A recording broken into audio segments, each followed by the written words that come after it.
این خفن ترین پاور بانک 20000 میلی آمپری ریمکسه. باتری لیتیوم پلیمری، تکنولوژی PDQC و فست شارژ هم ساپورت میکنه. دیگه چی میخواین از یه پاور بانک؟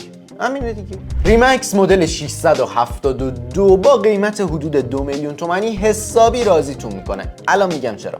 چون 2 تا پورت USB-A داره، یه تایپ C و یه لایتنینگ. دیگه مثل اکثر پاور بانک ها نیاز نیست حتما با تایپ C شارژش کنید، با لایتنینگ هم شارژ میشه. به نفع اپلیا شد نه؟ البته 15 به قبلیا.